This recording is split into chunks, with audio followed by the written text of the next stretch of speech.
Hello everyone, sanibonani, dumelang, absheni, molweni, thobela, lochani. I hope you all good people out there. Welcome to 105 online channel. In this channel, we are bringing you celebrity news, entertainment news and gossip celebrity news. If you are new into this channel, please subscribe. Hey good people, today I'm bringing you the latest news of Hlompho Kekana. Baroka chairman Kurish Mphehlele says it is their dream to sign former Mamelodi Sundowns captain Hlompho Kekana. However, Mphehlele told Sunsport that his club is still young and they can't afford the veteran midfielder's salary.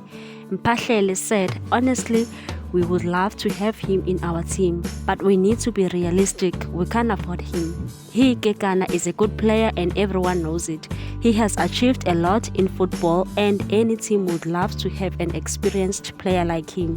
Kekana has been without a team since he left the DStv Premiership champions Sundowns last month.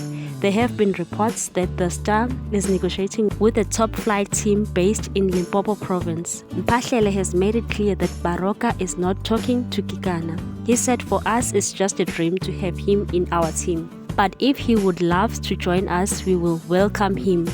Hlompho spent 10 years with Sundowns. He won many trophies with Sundowns, including the biggest club competition in African continent, the CAF Champions League in 2016. He has also 30 Bafana Bafana caps with 5 goals. Ever since Pitso Mosimane left, Kekana has struggled for game time under Sundowns co-coaches Steve Nkompela, Rulani Mukwena and Manqoba Mqiti.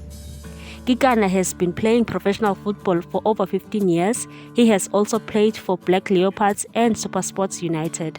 And it remains to be seen which club he will sign for next month, as he has made it clear that he still wants to continue playing. Thank you so much for watching. Please do not forget to subscribe and hit that notification bell so that you can get more news on this channel. 105 Online channel loves you. Bye good people.